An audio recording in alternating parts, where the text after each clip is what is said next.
오늘의 데일리 뉴스레터에 오신 것을 환영합니다. 1. 판 깨자는 거냐? 한국 중대결단. 2. 중국마저 한국의 수소투자 요청에 초비상. 3. 호랑이 새끼를 키웠다. 한번 진실을 알아봅시다. 현재 미중 갈등 및 유럽과 러시아 간의 갈등 상황 등 국제 정세는 예측할 수 없는 혼란에 빠져 있지만 한국은 이러한 상황에서 중립을 유지하고 위기를 극복하려고 노력하고 있습니다. 그러나 최근에는 미국, 우리의 혈맹국으로부터 사상 최대 규모의 배신을 당했으며 이로 인해 한국은 정부와 민간 기업을 가리지 않고 대대적인 비상 상황에 처해 있습니다. 특히 5월의 한미 정상회담 이후 미국의 바이든 대통령은 현대자동차의 정의선 회장에게 대대적인 투자를 약속했는데 이에 대한 결과는 알 수 없습니다.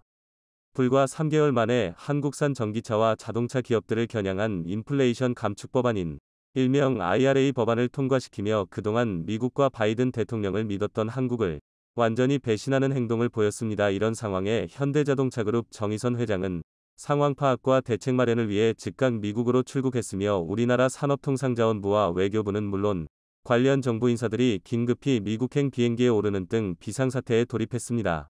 미국의 인플레 감축 법안 IRA가 나온 지 한 달 가까이 시간이 걸린 만큼 크게 우리나라 정부 차원에서 대응 방침과 현대 기아자동차의 자체적인 대응 방안이 나오고 있고 세부적으로는 미국의 허를 찌르는 방법들이 거론되고 있어 미국에서도 한국의 대응 방안에 상당히 놀란 눈치인데요. 미국이 이번 IRA 법안을 만든 목적이 사상 최저 수준의 바이든 대통령의 지지율을 끌어올리고 미국 대통령 집권 2년차에 실시되는 중간 선거에서 좋은 결과를 내기 위한 것으로 드러나며 법안 자체가 국제법을 준수하지 않는 것은 물론 다수의 치명적인 허점이 드러난 상황입니다. 이와 관련해 한국이 미국과의 WTO 긴급 수입 제한 소송에서 승소한 사례도 있기에 이번에도 한국 정부와 기업이 힘을 합쳐 전방위적인 대응에 나설 것으로 보입니다. 현대기아자동차와 우리 정부에서 이렇게 심상치 않은 움직임을 보이자 미국 측 무역대표부는 한국을 달래기 위한 긴급 조치에 나서고 있는 상황인데요. 관련 소식을 자세히 알아보겠습니다. 이번에 논란이 되는 인플레 감축 법안 IRA를 한마디로 요약하면 미국 기업 지원 법안으로 압축할 수 있습니다. 특히 전기차 분야에서 미국 기업인 테슬라가 최대 수혜를 볼 것으로 전망되고 있는데요. 현재 미국에서 가장 잘 팔리는 전기차는 테슬라의 모델 3입니다. 그 다음이 현대의 아이오닉 5와 기아의 EV6인데요. 이 세 개 모델은 사실상 같은 체급의 자동차들로 가격대도 서로 비슷하게 경쟁 중이지만 이번에 IRA 법안이 통과되면서 미국 현지에서 생산하는 테슬라의 모델 3만이 보조금을 지급받게 되었고 현대기아 전기차에 비해 1천만원가량 저렴해지며 엄청난 가격 경쟁력을 확보하게 되었습니다. 아이오닉 5와 EV6 전기차가 보조금 지급을 받지 못하는 주요한 이유는 한국에서 생산되었기에 지급할 조건이 안 된다는 게 핵심입니다. 그런데 유독 한국산 전기차가 가장 큰 피해를 보는 이유가 있습니다. 바로 1위 테슬라에 이어서 2위를 차지하고 있어 사실상 미국 내 전기차 양강구도를 형성하고 있기 때문입니다. 유럽의 전기차는 미국에서 3위이지만 전체 판매량이 현대기아의 절반에도 못 미칠 정도로 힘을 쓰지 못하고 있으며 전기차 개발이 늦은 일본은 미국 시장에서 존재감이 없는 수준으로 IRA 법안으로 인한 피해 규모가 없다시피 합니다. 결론적으로 미국에서 생산된 자동차 이외에 다른 국가에서 생산된 모든 자동차가 불이익을 당하는 건 맞지만 점유율이 특히 높고 성장성이 빠른 한국산 자동차가 가장 큰 피해를 입게 된다는 것입니다. 미국의 이러한 조치는 국가 간의 감정을 건드리는 문제이기도 하지만 법적으로도 확실한 문제가 있습니다. 한국은 미국과 FTA, 자유무역협정을 맺었으며 자동차 분야는 서로 완전히 개방했기에 상대국 자동차에 불이익이 갈 만한 조치는 전부 자유무역협정 위반이며 이는 WTO 세계무역기구에 제소할 수 있는 중대한 사안입니다.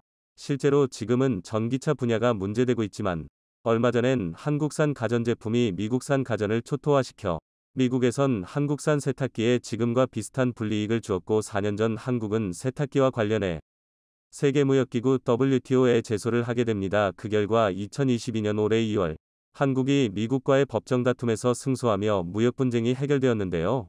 이처럼 전기차 분야 역시 법적으로 다투어도 우리가 완전히 유리한 상황이지만 그런데 굳이 법적으로 다투지 않아도 미국은 한국의 요구 조건을 들어줄 수밖에 없는 상황에 놓였습니다. 몇 시간 전인 9월 8일 미국 정부는 F-35 스텔스 전투기를 생산하는 자국 방산기업 록히드 마틴을 향해 일부 부품에 중국산 원재료가 포함되었다며 F-35 완성품 인수를 거부하는 결정을 내렸습니다. 해당 원재료는 F-35에 탑재되는 엔진 속에 매우 작은 펌프를 가동시키는 자석이었으며 미국 국방부 규정상 중국산 합금으로 만들어진 부품은 사용이 불가하기에 이런 조치를 내린 것으로 파악되고 있는데요. 미국은 자국의 전략자산엔 자국산 부품과 한국을 비롯한 동맹국들의 부품을 사용하고 있습니다. 100% 완전 국산화는 아니더라도 적성국의 부품은 하나도 드릴 수 없다는 원칙을 고수하고 있습니다. 그런데 미국산 전투기를 포함한 전략자산에 한국산 반도체가 탑재되었다는 사실은 매우 유명합니다. 관련 사안은 군사적으로 보호되는 내용이기에 정확하게 어떤 부품이 어디에 얼마나 사용되는지는 기밀로 취급되지만 미국의 동맹국인 한국으로부터 공급받은 반도체 칩이 미국 전략자산의 기동에 중요한 역할을 하고 있으며 이 밖에도 영국, 이스라엘 등 다른 동맹국에서도 중요한 부품이 공급되고 있습니다. 한국 정부는 이번 IRA 법안 분쟁과 관련해 의와 같은 반도체 영향력을 사용하고 있습니다. 몇 년 전부터 미국은 중국의 부상을 견제하기 위해 대의 논을 얼마 전부터 한국을 향해 중국의 반도체 산업을 뿌리채 흔들고 있고 얼마 전부턴 한국을 향해 미국, 일본, 대만으로 구성된 반도체 동맹에 정식으로 참여하라는 압박을 하고 있습니다. 특히 9월 5일 개최 예정으로 알려진 반도체 칩 4회의가 한국 정부의 불참 선언으로 인해 4, 9월 하순으로 밀렸습니다. 그게 미국은 반도체 공급망에서 중국을 제외하고 안정된 수급처를 확보하기 위해 한국의 칩 4동맹 참여가 절실한 상황이지만 미국이 IRA 법안을 통과시키며 한국의 국익을 해치는 마당에 한국에선 경제적 손실이 따라오는 반도체 동맹에 굳이 협력할 이유가 없다는 상황입니다. 그동안 한국은 미국의 협력 요청이나 요구사항 등 많은 분야에서 적극적인 자세로 나왔지만 미국의 IRA 법안은 완전한 뒤통수이자 선을 넘어버린 상황으로 한국은 칩 4 반도체 회담 파기와 같은 강경한 대응으로 나서고 있습니다. 예상치 못한 한국의 움직임에 미국이 상당히 당황한 눈치입니다. 한국이 칩 4 반도체 동맹의 파기와 불참 카드를 꺼내들자 한국으로 치면 산업통상자원부 격인 미국의 무역대표부 측에선 한국 정부에게 긴급한 요청으로 전기차 문제를 해결하기 위한 협의체 구성을 제안한 상황입니다. 미국 무역대표부의 캐서린 타이 대표는 한국과 전기차 문제 해결을 위한 구체적인 협의를 진행하기로 했으며 한국의 우려사항을 긴밀히 청취하고 개선하겠다는 의지를 드러냈습니다. 그런데 미국이 한국 정부와 현대기아자동차를 달래는 상황에 유럽과 일본의 자동차 업체들이 반발하고 있습니다. IRA 법안으로 한국이 가장 큰 피해를 보는 건 맞지만 점유율이 거의 없는 유럽과 일본의 전기차들도 조금이나마 손해를 보는 것은 사실인데 왜 한국만 특별 대우를 해주냐는 것입니다. 미국이 한국의 불만을 들어줄 태도로 나오자 유럽연합 통상집행위원회에서도 미국의 전기차 보조금 문제는 WTO 협정에 부합하지 않는다는 성명을 냈고 일본의 경제산업성에서도 비슷한 의견을 냈습니다. 전문가들이 보는 미국의 이번 IRA 법안은 매우 황당하며 비합리적이것은 물론 WTO 규정에도 맞지 않고 특히 FTA 당사국과도 법적인 문제 소지가 있는 부실하게 급조된 법안이라고 한국이 지난번처럼 세계무역기구 WTO에 소송을 제기하면 세탁기 소송에 이어서 한국의 두 번째 승리가 뻔히 예상되지만 미국이 IRA 법안을 강행한 이유는 바이든 대통령의 저조한 지지율에 있습니다. IRA 법안의 핵심 논리는 미국 기업에 혜택을 주는 미국 우선주의가 기본으로 깔려 있고 역대 최저 지지율을 기록한 바이든 대통령은 중간선거를 앞두고 승리를 해야 2년 뒤 대통령 재선을 노릴 수 있기 때문에 이번 IRA 법안은 한국 등 동맹국과 잠시 마찰이 생겨도 일단 지르고 보자는 성격이 강하다는 분석입니다. 따라서 이번 11월로 예정된 미국의 중간선거가 끝나면 결과가 어떻게 되던지 간에 IRA 법안이 개선되거나 한국의 전기차 문제가 해결될 가능성이 매우 높다는 것이 많은 전문가들의 판단입니다. 해당 법안에 직접적인 피해를 보는 현대자동차 그룹은 정석적인 대응 방법을 선택했습니다. 세계 1위 전기차 시장은 중국이지만 중국은 국제법 따위는 아랑곳하지 않고 자국 기업들에게 혜택을 몰아주고 있어 중국 기업이 아닌 해외 기업들은 중국 현지에서 살아남기가 불가능에 가깝습니다. 반면 세계 2위 전기차 시장인 미국은 현대기아 자동차가 압도적인 2위를 차지하고 있고 성장 속도가 매우 빨라 다른 어설픈 전기차 제조업체들을 제치고 테슬라의 유일한 대항마로 떠오르고 있습니다. 그렇기에 미국 시장이 마음에 들지 않는다고 베트남처럼 철수하기란 불가능하며 현대기아가 현실적으로 할 수 있는 것들은 중간선거 이후 IRA 법안이 수정되길 기다리거나 WTO의 무역분쟁 재판을 통해 법적인 판단을 받는 것입니다. 하지만 그런 결과가 나오기까지 시간이 꽤 걸리기에 발등에 불똥이 떨어진 현대기아 입장에선 정면 돌파를 선택할 수밖에 없는데요. 바로 IRA의 본질적인 요구사항인 미국에서 전기차를 제조하는 것에 착수할 예정입니다. 5월 한미 정상회담에서 현대차는 미국 내 전기차 관련 투자를 약속했지만 그 기간은 2025년, 즉 3년 뒤였습니다. 하지만 이번 일로 현대차는 미국 내 전기차 공장을 최대한 빠르게 앞당기려는 계획에 착수했으며, 게다가 현대차 소식통에 따르면 올해 안으로 미국 내 기존 차량 공장에서 전기차를 생산하는 방안도 검토 중이라는 소식입니다. 업계 전문가들에 따르면 관련 설비를 교체하는 데는 빠르면 2개월 늦어도 3개월 안에 마무리되기 때문에 공장 설비 변경이 계획대로 진행된다면 올해 안으로 미국 내 전기차 생산 공장을 가동시킬 수 있을 것으로 보입니다. 따라서 미국 무역대표부가 제안한 협의체가 별다른 성과를 내지 못하거나 아니면 미국 중간선거 이후에도 IRA 법안이 바뀌는 게 없는 등 최악의 상황에도 현대기아 자동차는 3개월 내지 4개월 안으로 관련 설비로 변경해 IRA 법안이 요구하는 조건을 만족시켜 일부 전기 차량에서 보조금을 받을 수 있다는 것입니다. 이후에 2024년을 목표로 미국 조지아주의 최대 규모 전기차 공장을 가동하여 테슬라를 꺾고 세계 최대 미국 시장을 차지하려는 계획입니다. 최근 미국 바이든 대통령이 동맹국인 한국과의 의리를 저버리는 법안을 통과시킨 상황에 한국이 참지 않고 적극적으로 대응하고 있습니다.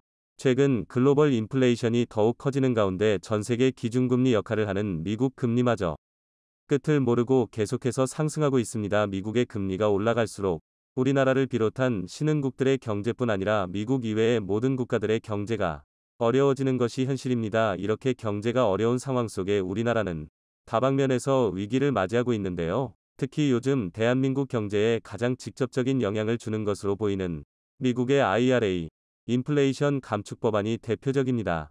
미국에서 테슬라에 의해 시장 점유율 2위를 기록 중인 한국산 전기차를 정면으로 겨냥한 IRA 법안은 오로지 미국에서 생산한 전기차에게만 보조금을 지급해 글로벌 자동차 기업들이 미국의 전기차를 판매하기 위해선 미국에 공장을 지으라는 반강제적인 조항입니다. 물론 한국은 트럼프 행정부 시절부터 미국의 이런 기류를 포착해 2024년까지 미국 조지아주에 전기차 공장을 완공한다는 계획을 세웠고 현재 착공 직전 단계인 상황입니다.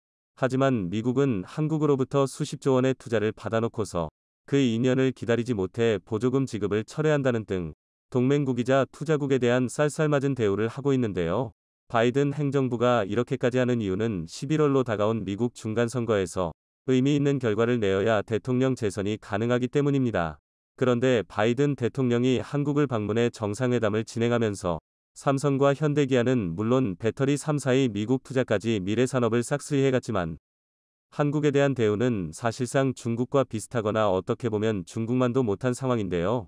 미국이 이렇게 선을 넘으면서까지 한국을 압박하지 한국에서도 특단의 조치를 꺼내들고 나섰습니다. 결국 현대기아 자동차에선 미국 내 추가 투자가 아니라 멕시코 지역에 4억 8천만 달러 규모 우리 돈 7천억 원에 달하는 투자를 결정하며 멕시코 현지 공장의 증설과 추가 인력 채용 등 막대한 자금을 퍼붓고 있는 상황입니다. 현대기아 측에서 IRA에 대응하는 수단으로 미국이 아닌 멕시코 투자를 결정하자 기존의 현대기아의 텃밭이라 불리던 조지아주에선 비상이 걸린 상황입니다. 조지아주는 현대자동차와 기아자동차 공장, SK온이 배터리 공장이 있으며 여기에 딸린 한국계 부품 소재 기업만 120여 곳에 달합니다.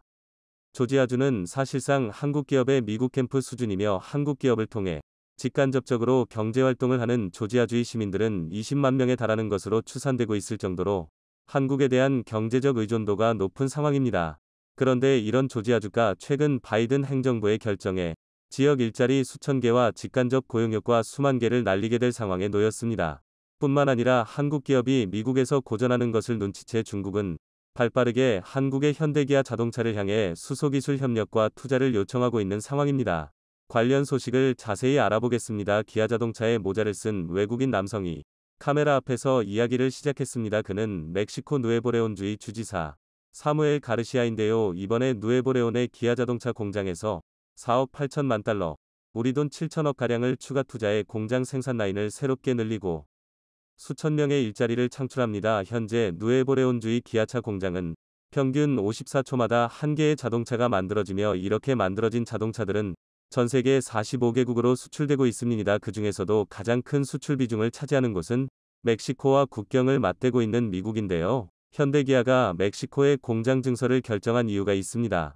지난 1992년 미국, 캐나다, 멕시코, 북미 3개국은 나프타 북미 자유무역 협정을 체결해 3개국 5억 명에 달하는 단일 경제체제를 구축했습니다. 따라서 미국, 캐나다, 멕시코에서 생산 제조되는 거의 대부분의 농수산물과 공산품들은 무관세 혜택으로 수출과 수입이 가능해졌습니다.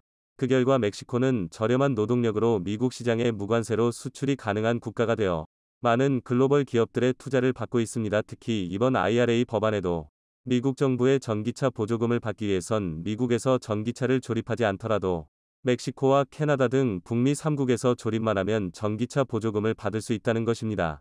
현대기아가 미국과 인접한 멕시코에 투자를 늘리는 만큼 미국 내 현지 투자는 줄어들 수밖에 없는 상황입니다. 특히 한국 기업의 베이스 캠프 역할을 하던 조지아주에서는 비상이 걸린 상황입니다. IRA와 관련한 갈등이 장기화되면 장기화될수록 관련 투자를 미국이 아닌 타 지역에 뺏기게 되고 자연스럽게 지역 내 일자리는 줄어들기 때문입니다. 심지어 기존에 예고된 조지아주의 투자 규모 역시 축소될 가능성도 배제할 수 없습니다. 현대기아차가 IRA 법안으로 인해 미국에서 판매량과 점유율이 줄어들 것으로 보이는데 무리해서 공장 규모와 생산 라인을 늘리지는 않는다는 것입니다. 중간 선거와 표를 의식한 바이든 행정부의 조치가 결국 민심을 잃는 역효과를 낼 수 있다는 우려가 나오는 가운데 최근 미국과 갈등을 겪는 한국 기업에 대해 중국에선 협력과 투자를 요청하는 상황입니다. 그동안 중국은 끊임없이 한국의 기술을 탐하고 사드 배치를 명분으로 경제적 제재를 실시하는 등 신뢰할 수 없는 국가이긴 하지만 우리는 중국을 통해 경제적 이익을 챙기고 한국을 견제하는 미국에게 경고의 메시지를 보낼 수 있는 카드이기도 합니다. 특히 미국은 중국의 반도체 굴기를 완전히 백지화시키기 위해 한국의 칩 4동맹 참여를 강력하게 요구하고 있습니다. 하지만 한국은 IRA 법안이 나온 이후로 칩 4동맹 회담을 파기하는 등 강경한 자세로 미국에 항의하고 있는데요. 이런 상황에 중국은 한국에게 수소차, 정확하게는 수소전기차 관련한 투자를 요구하고 있는 상황입니다. 중국의 전기차 판매량은 세계 1위일 정도로 세계에서 제일 빠르게 전기차를 도입하고 있습니다. 하지만 이 과정에서 중국, 자국의 전기차 업체들과 자국 배터리 업체에게만 보조금을 지급하여 우리나라 현대기아는 물론 다른 해외 자동차 업체들도 중국에서 제 실력을 내지 못하고 있습니다. 기존에 중국은 자국의 기술력이 성장하기 전엔 해외 업체들의 투자를 적극적으로 받아서 기술과 자본을 유치한 다음에 자국의 기술력이 어느 정도 올라오고 나면 해외 기업들을 직간접적으로 제재하면서 자국 기업에게 혜택을 몰아줘 공정하지 않은 경쟁을 유도하고 있습니다.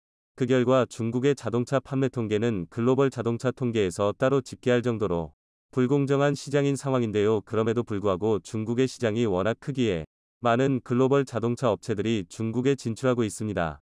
세계의 공장이라 불리며 친환경과는 거리가 먼 것처럼 보이는 중국이지만 그래도 자동차 분야에선 적극적으로 친환경 차량을 밀어주고 있는데요.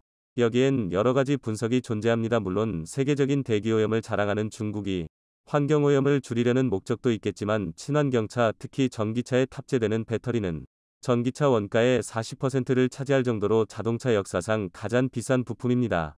그런데 배터리 원료로 쓰이는 희토리와 광물들은 상당수 중국에서 나기 때문에 전기차로 전환할수록 자국의 부품 사용 비중이 올리 중국 경제에 이득이 된다는 판단에서 중국 당국은 전기차 도입을 적극 장려하고 있다는 것입니다.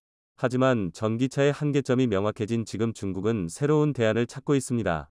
자동차에서 내뿜는 대기오염 물질은 대부분 트럭을 비롯한 화물차에서 나옵니다. 휘발유를 원료로 하는 승용차는 경유를 원료로 하는 화물차보다 압도적으로 적은 대기오염 물질을 내뿜기에 궁극적으로 중국의 대기질을 개선하기 위해선 승용차를 전기차로 바꾸는 것보다 화물차를 전기차로 바꿔야 하는 상황인데요. 그런데 화물차를 전기 트럭으로 전환하는 과정엔 아직 해결되지 않은 기술적인 문제가 있습니다. 우선 전기차의 배터리는 매우 크고 무겁습니다.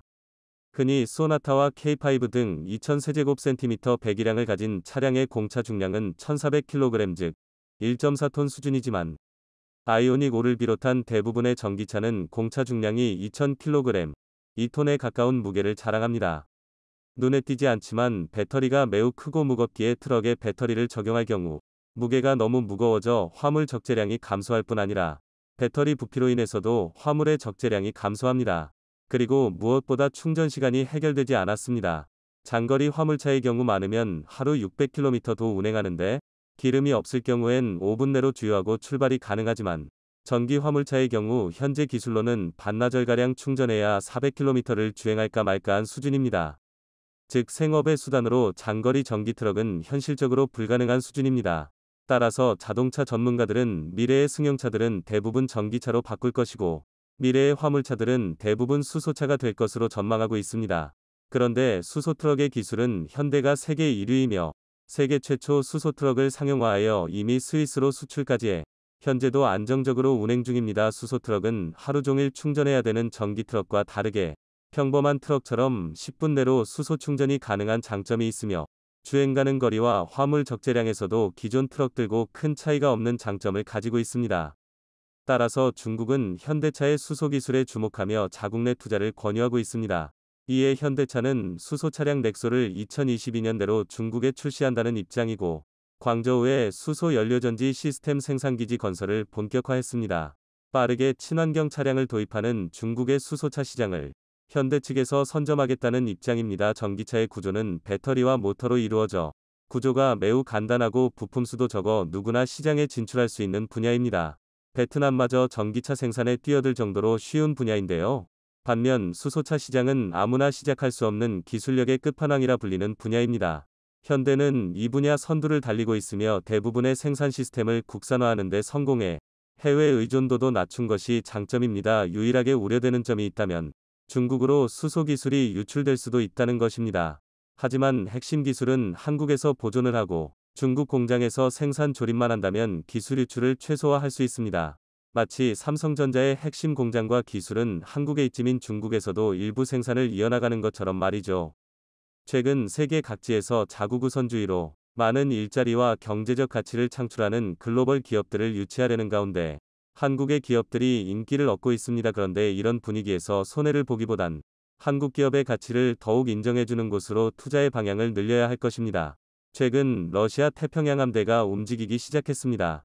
러시아 태평양 함대는 북해 함대 다음으로 강력한 전력을 갖추고 있는데도 본토의 전황이 불리하게 돌아가고 있을 때조차도 제자리만을 지키던 함대인데요. 그런 거대한 전력이 움직이게 된 이유는 다름 아닌 한국이었습니다. 얼마 전 한 외신에서는 한국이 나토와 러시아 사이 힘의 균형을 송두리째 뒤흔들 수 있는 게임 체인저가 될 수 있다고 말했습니다. 한국의 고품질 무기, 특히 그 중에서도 K2 흑표가 양측 육군력의 균형을 완전히 깨뜨릴 것이라는 이야기입니다. 해외의 군사 전문가가 유력 외신을 통해 이렇게까지 K2를 고평가하는 것은 흔치 않은 일인데요. 한국의 우크라이나 무기 지원 가능성이 대두되는 상황에서 이런 평가까지 나오자 러시아 측에서도 한국을 겨냥한 무력 시위를 하면서 견제하고 나섰습니다. 한국의 개입을 차단하기 위해 적극적인 행동을 취하면서 사실상 외신에서의 평가를 시인한 셈이죠. 세계 각국은 개전 이후 거의 모든 서방 국가와 반목하면서도 눈 깜짝도 하지 않던 러시아가 유독 한국의 개입에 대해서만 민감하게 반응하는 것을 보면서 정과는 비교도 되지 않는 수준으로 급상승한 한국의 입지에 새삼 혀를 내둘렀다고 하는데요. 자세한 내막을 함께 살펴보겠습니다. 최근 튀르키예에서는 자국산 전차라고 자부하는 뉴 알타이 초도 생산분 이 대를 국내 최초로 인도하고 시험 기동하는 영상을 공개했습니다. 이 자리에는 에르도안 대통령을 포함해 튀르키예의 고위직들이 모두 모였는데요. 그만큼 알타이 전차는 튀르키예에서 기대받는 존재입니다. 최근 들어 한국 못지않은 각오로 국산 무기 개발에 혼을 쏟고 있는 튀르키예. 알타이 전차는 그 첫 단추와도 같은 존재였죠. 튀르키예는 90년대 중반 수립된 국산 전차 개발 계획에 따라 해외 기술을 이전받아 국산 기술을 접목시킨 새로운 전차를 만들기 시작했는데요.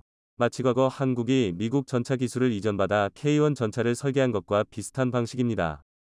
이때 튀르키예가 선정한 원천 기술은 잘 알려졌다시피 K2 흑표였는데요. 튀르키예도 자신감이 있었는지 처음에는 활강포와 장갑제 기술, 그리고 시험평가 기술만을 이전받았었죠. 이전받은 기술 3가지는 모두 전차 기능의 핵심적인 역할을 하지만 동력 체계는 끼어있지 않았습니다. 기동성 역시 전차 성능에서 빼놓고 말할 수 없는 중요한 요소인 만큼 당시의 튀르키예는 그 부분을 스스로 만들어내는 데에 도전함으로써 전차뿐만이 아닌 기갑 무기 전반의 원천 기술을 습득하려고 했음을 알 수 있습니다.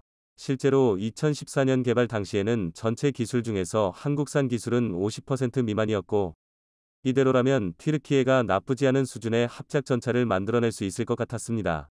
그런데 그게 끝까지 그렇게 순조롭게 진행되지는 않았죠.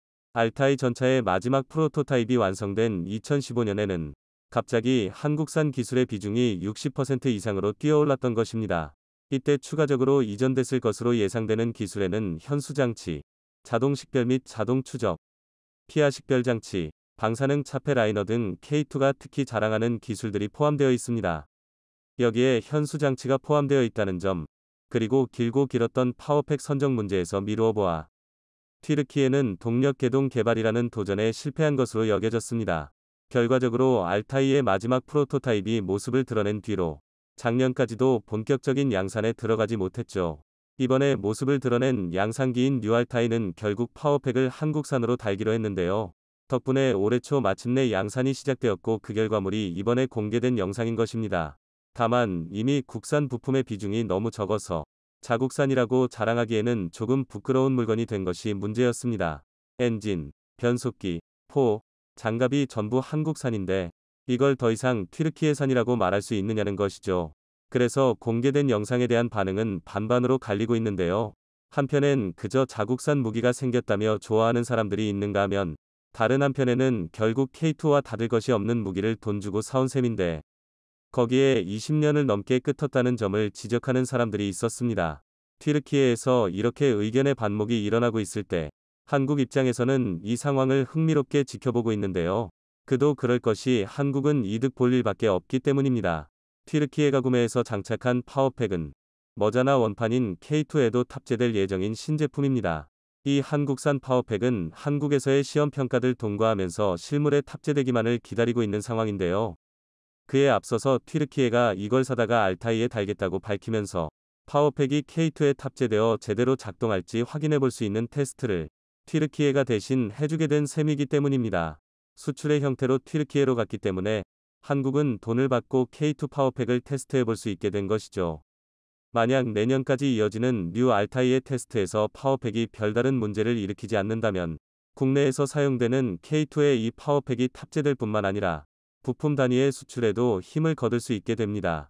언젠가 한국의 동맹국 중 하나가 K2가 아닌 전차에 한국산 파워팩을 채용해서 달고 다닐 수도 있다는 것입니다.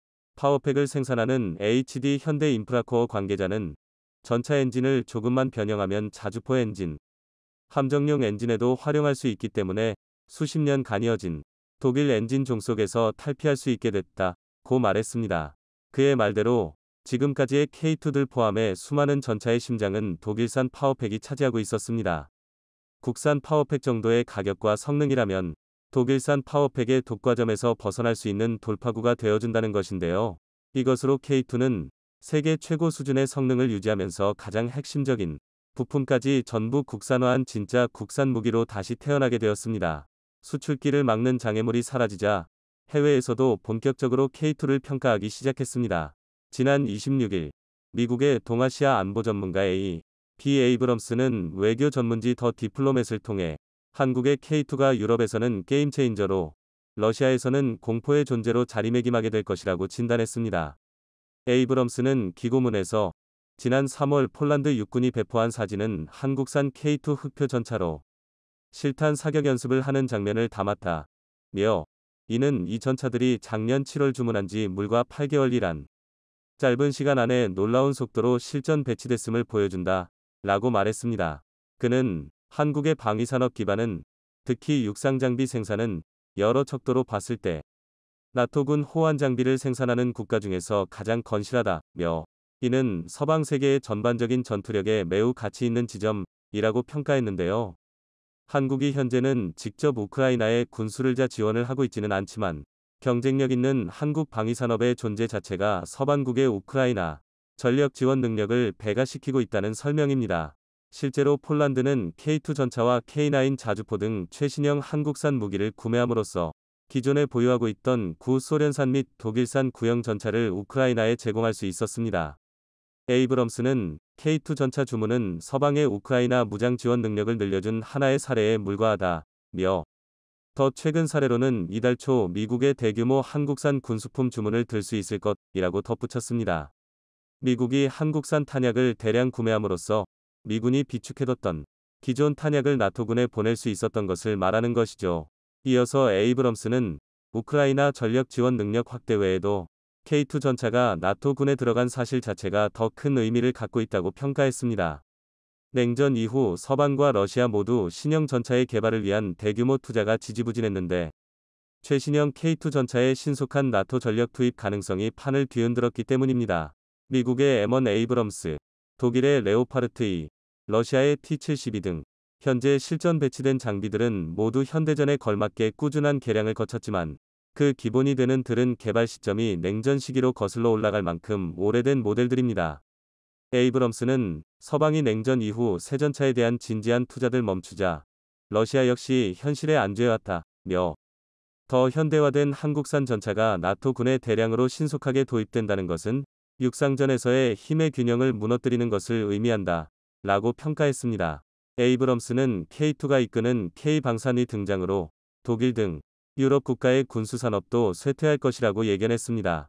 에이브럼스는 한국이란 경쟁 상대는 유럽 군수산업의 쇠퇴를 가속화할 것으로 예상한다며 미국 F-35 전투기가 유럽산 전투기를 제치고 유럽 내 모든 수주에 성공했던 것처럼 K2, K9 자주포, 천무 다연장 로켓 등 한국산 지상군 장비들은 현재 유리한 위치를 차지했다고 말했습니다. 즉 한국의 기관 무기는 대량 양산형 5세대 스텔스 전투기 F-35처럼 각국 무기체계의 패러다임을 바꾸는 충격으로 작용할 수 있다는 것입니다. 이미 역량이 많이 떨어진 유럽 방산이 한국 방산의 유럽 상륙을 방어하지 못하는 최근의 상황도 이런 견해를 뒷받침하고 있습니다.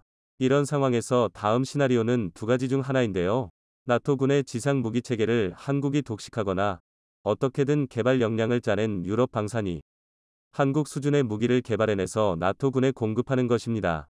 러시아는 이 두 가지 시나리오가 모두 마음에 들지 않겠죠. 어느 쪽이 되든 근본부터 연식이 다른 최신 무기를 상대해야만 하기 때문입니다. 이번에 태평양 함대까지 동원해서 동해상에 전력을 전개하는 등 무력 시위에 나선 것은 러시아 입장에서도 이런 한국 무기의 개입 자체를 원천 봉쇄할 필요가 있었기 때문입니다. 세계 각국도 서방 국가들 거의 전부가 우크라이나를 도우면서 러시아를 척졌을 때도 덤덤하게 대응했던 러시아가 한국의 개입 가능성이 보이자마자 유난히 민감하게 반응하는 상황에 대해 의아했죠. 전 세계 누구도 예상하지 못했던 상상 이상의 졸전으로 1년이 넘도록 우크라이나를 제압하지 못하고 있는 러시아에게 적 진영 전체의 무기 수준이 한 단계 올라가는 상황은 동제가 되지 않을 겁니다. 한때 무기 기술을 건네며 나라 빚을 갚았을 정도로 러시아는 한국에 대해 크게 방심하고 있었습니다. 한국한테 무기 기술 좀 준다고 별일이나 생기겠냐는 것이었겠죠. 하지만 어느새 한국은 직접적인 무기 지원조차 하지 않았는데 러시아의 경계 대상 1호가 되었습니다. 이번 전쟁의 향방은 아직 알 수 없지만 종전 후에 한국의 의상은 그 전과는 전혀 다를 겁니다.